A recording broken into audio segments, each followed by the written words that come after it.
जय माँ इंद्राक्षी, जय अम्बे। इंद्राक्षी धाम में दर्शकों आप सभी का हम हार्दिक स्वागत करते हैं। आज के दिन जिन जातकों का जन्म दिवस है, मैरिज एनिवर्सरी है, उन सभी को हमारी तरफ से बहुत बहुत शुभकामनाएं। आज हम बात करने वाले हैं काले घोड़े की नाल का छल्ला पहनना चाहिए या नहीं पहनना चाहिए, और यदि पहनना चाहिए तो उसमें क्या सावधानी हमें बरतनी चाहिए। ध्यान रखना, आज हम अपने स्वार्थ के लिए नाना भांति के उपाय करते हैं, नाना भांति की चीज़ों को धारण कर लेते हैं, लेकिन कुछ चीज़ों के पीछे बहुत बड़ा नुकसान भी हो सकता है। जरूर सुनिएगा आज का अंक। आइए पहले आज का पंचांग देखें। 28 जून सन 2022 दिन मंगलवार, आषाढ़ माह, कृष्ण पक्ष, संवत 2079। तिथि आज चतुर्दशी है, नक्षत्र मृगशिरा, राहु काल 3 से 4:30, दिशा सूल उत्तर दिशा। सबके मन में जब शनि के प्रकोप की बात आती है तो सबसे पहले काले घोड़े की नाल का छल्ला सबको ध्यान आता है। आप कहीं किसी से मिलने भी जाते हैं तो आपको बता दिया जाता है आप काले घोड़े की नाल का छल्ला पहने, और आजकल तो ये बाजारों में भी मिल जाते हैं। असली हैं या नकली हैं ये किसी को परवाह नहीं है, लेकिन सबको पहनने से मतलब हो जाता है। सबसे पहले तो मैं शास्त्रोक्त विधि आपको बताऊं कि अगर इस प्रकार से काले घोड़े की नाल का छल्ला मिले तो पहनना चाहिए, अदरवाइज कतई भी नहीं पहनना चाहिए। विधि: घोड़ा संपूर्ण काला हो, कहीं से भी उसके ऊपर वाइट सफेद रंग का निशान ना हो। आजकल कहीं से सफेद होता है तो उसे काले रंग का पेंट उसके ऊपर करके वो छल्ले बेचे जाते हैं। ध्यान रखना, घोड़ा बिल्कुल काला हो, और काला घोड़े का राइट पांव, सीधा पैर, जो वो जिसे हम नाल कहते हैं, इसे खुरी भी कहा जाता है, लोहे की ये लगाई जाती है चंद्राकृति की। सीधे पैर की ये खुरी, ये नाल स्वतः गिर जाए निकल करके। ध्यान से सुनिए मेरी बात। घोड़ा संपूर्ण काला हो और वो खुरी स्वतः निकल करके गिर जाए और किसी को दिख जाए तो शास्त्र में कहा है कि इसको उठाइए और उसको संपूर्ण विधि विधान से शनिवार के दिन ही उसका छल्ला बनवाया जाए। पिटवा करके, आग में तपवा करके नहीं, ये भी ध्यान रखना। बहुत लोग आग में तपवा करके उसको नहीं, उसको पिटवा करके हथौड़े से, हैमर से, तब वो छल्ले विधि विधान से बनाए जाएं।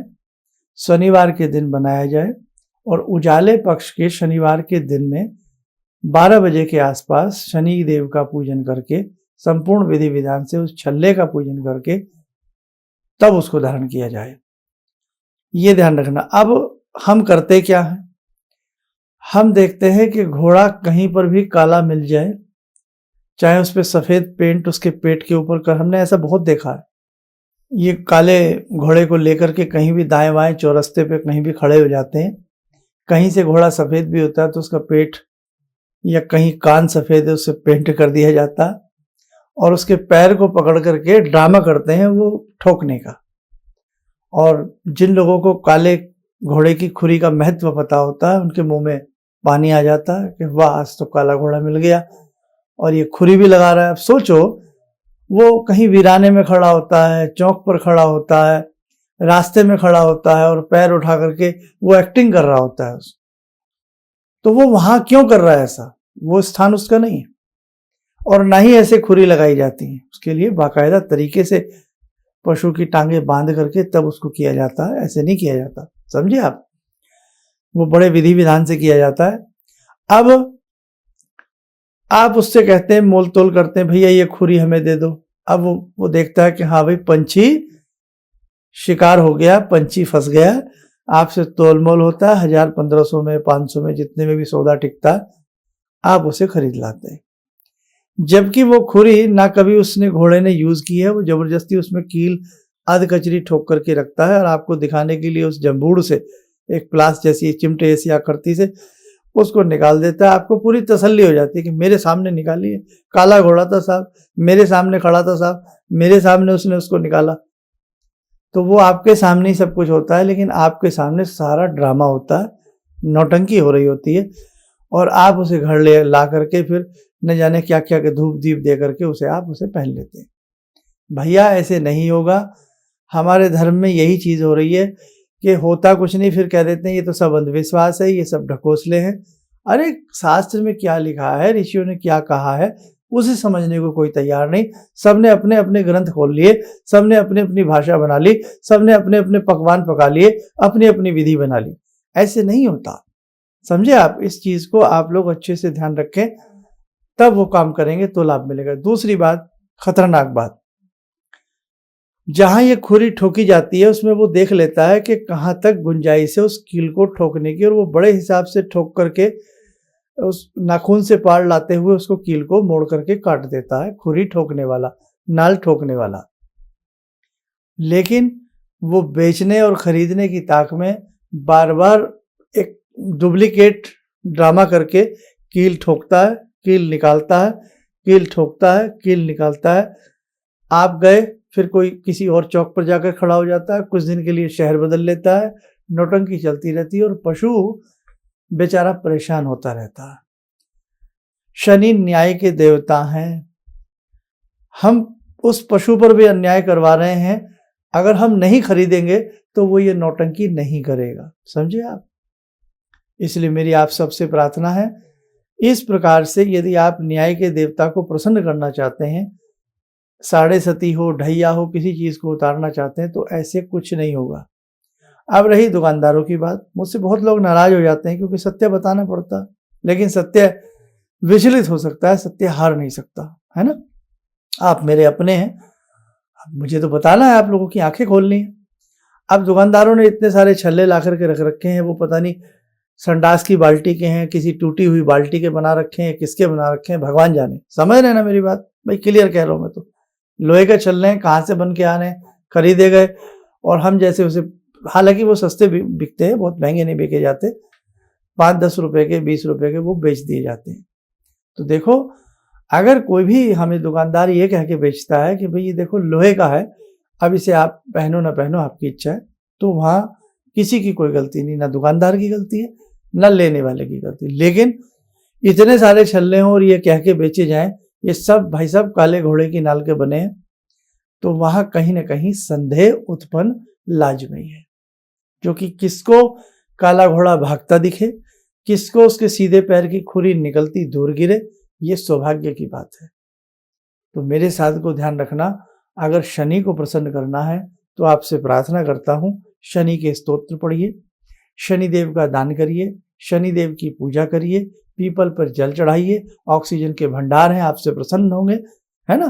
पीपल पर पितरों का वास, देवों का वास, 33 कोटि वास, अनेकों प्रकार की चीजें होती हैं।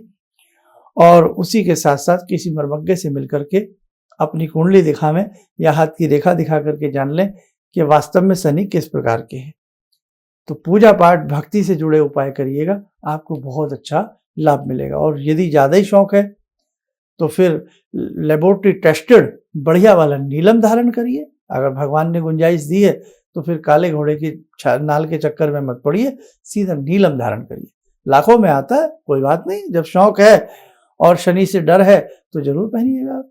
मेरी बात कड़वी जरूर लगती है, लेकिन मैं आपको कहीं ना कहीं, हो सकता है मैं गलत नहीं बता रहा हूं, सही बता रहा हूं आपको।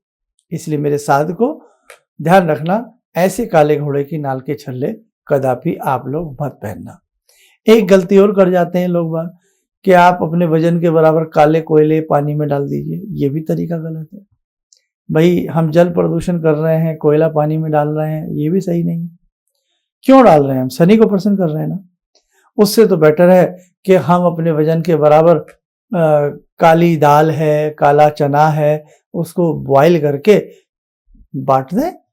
एक दिन में ना बांटे, बहुत दिनों में तक धीरे धीरे बांट दें, या कहीं लंगर लगता है, भंडारा लगता है, वहां दे आए। अब मतलब कोई ऐसा काम करिए जो कहीं ना कहीं लगे, मन को जचे। तो ध्यान रखना, फुहड़ता वाले उपाय, अंधविश्वासी वाले उपाय कृपया मत करिएगा, इससे हमारे धर्म के ऊपर उंगलियां उठती हैं। आइए साधको, समय हो चला आज की ध्यान साधना का। उस जगजननी, उस महती महाशक्ति से जुड़ते हैं। सभी का भगवती कल्याण करें। ॐ सिन्दूरारुणविग्रहां त्रिनयनां माणिक्यमूले स्फुरात् स्तारानायकशेखरं स्मितमुखी बापेन वक्षोरुवां पाणिभ्यामलपूर्णरत्नचषकां रत्नोत्परां बिभ्रति सौम्यां रत्नगटस्थरक्तचरणां ध्यायेत् पराम् अम्बिकां खड्गं चक्रगदेषु चापपरिगान् चूलम्बुशुण्डिं शिरा शङ्खं संदधतीं करे स्त्रीनयनां सर्वाङ्गभूषावृतां नीलासमद्युतिमास्य पाददशकां सेवे महाकालिकां यामास्तो स्वपितैहरो कमलजो हन्तुं मधुं कैटवम् विद्युद्दामसमप्रभां मृगपते स्कन्दस्थितां भीषणां कन्या विहकरवालखेटविलसा धस्ताविरासेवितां हस्तैश्चक्रगदाशिखेटविशिखां चापं गुणं तर्जनीं विप्राणामलिलात्मिकां शशिधरां दुर्गां त्रिनेत्रां भजे। कवच बना लें, ध्यान करें, भगवती का शुभ आशीष हम सबके ऊपर बरस रहा है।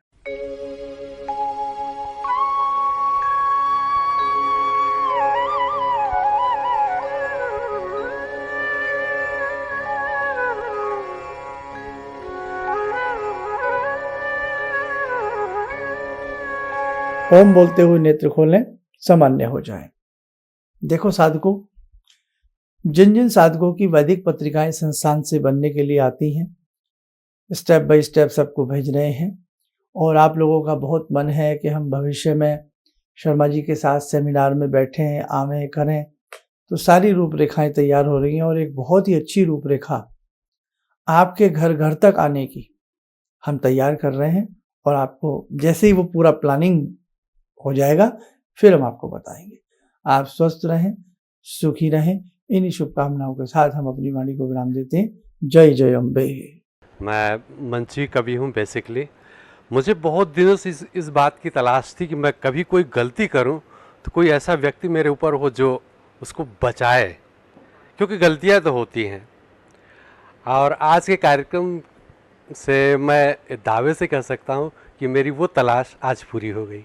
बस इससे ज़्यादा मैंने कुछ कहा। किसी भी समस्या के समाधान के लिए मिले प्रसिद्ध हस्तरेखा एवं वास्तु विशेषज्ञ प्रोफेसर धर्मेंद्र शर्मा जी से। नोट: शिविर में भाग लेने हेतु एवं व्यक्तिगत रूप से मिलने के लिए कॉल करने का समय सुबह 10 बजे से शाम 6 बजे तक। हमारे विभिन्न ज्ञानवर्धक कार्यक्रम देखने के लिए आप हमें अभी सब्सक्राइब करें, बेल आइकन को प्रेस करें ताकि आप देख सकें हमारा कार्यक्रम सबसे पहले। और अधिक जानकारी के लिए फेसबुक पेज को लाइक करना न भूलें।